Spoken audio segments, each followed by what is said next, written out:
level. This is why.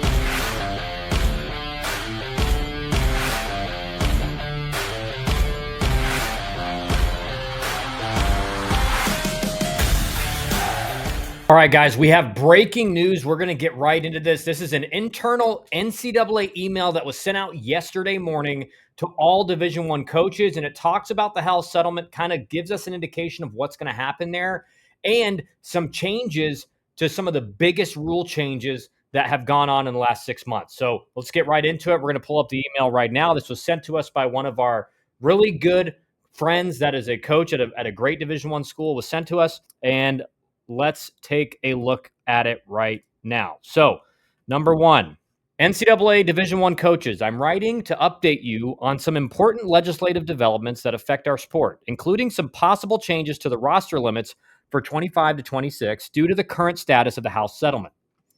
Roster limits of 34 and existing student athletes.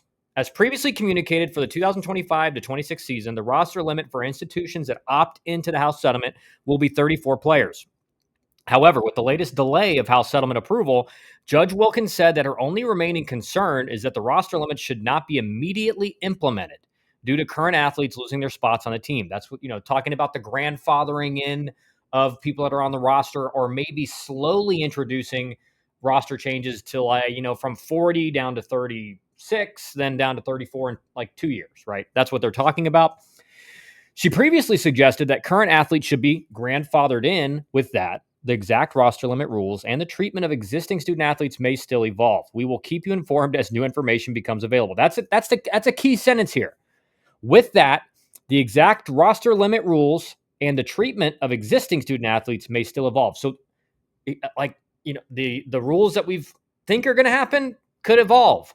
How the existing student athletes are on campus, and are we going to force you to keep them on the team? Are you going to be allowed to cut them still, even though you don't have to?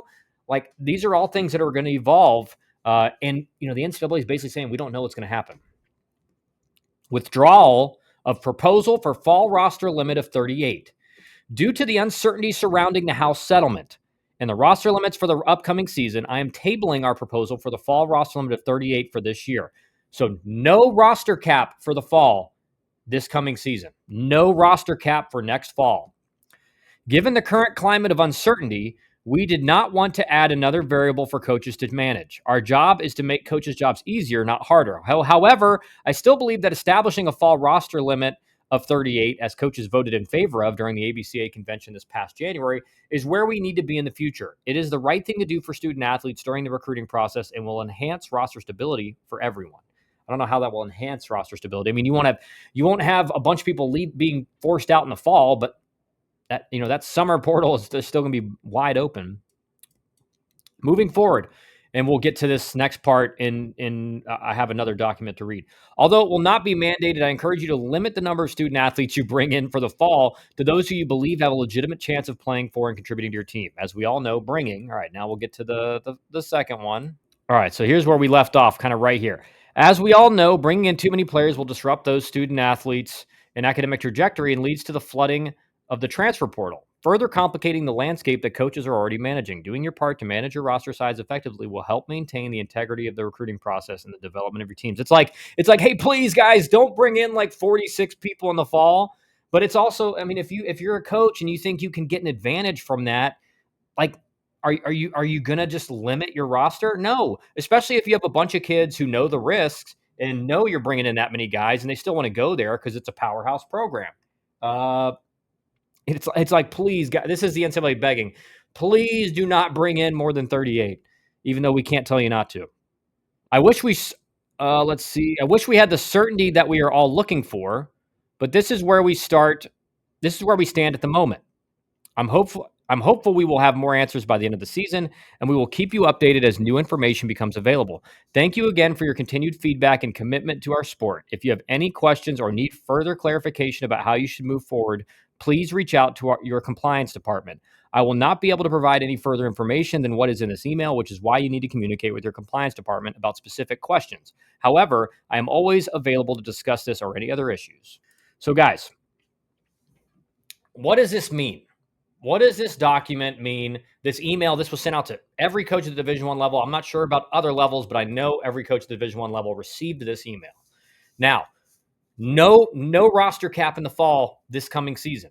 And why are they doing that? Well, I talked to you guys. You saw my video yesterday. Coaches are in limbo. It's like the House settlement's dragging on. They don't know when it's going to get approved, if it's going to get approved. Also, you got the portal opening in a month. So all of a sudden, you don't know what the roster sizes are going to be. And you don't know, are guys grandfathered in? Or are we allowed to cut them? Do we have to keep them? And the portal's opening in a month. And then if the House settlement gets approved, the 5-year eligibility is probably going to get approved. And is that going to apply to current players on a roster? Is that going to only apply to guys coming into school? There's so many question marks for these coaches right now that they don't know what to do, right? They don't know, like, all right, should I start recruiting this high school guy, even though if the House settlement gets approved, we may have to cut a couple guys. So everyone's just kind of in this stagnated mode, and they just have no idea what to do. And this is the NCAA trying to throw the coaches a bone. Okay, you don't have to have 38, because again, if you're planning for 38 in the fall, there's a lot of teams that all of a sudden they're going to have to cut guys.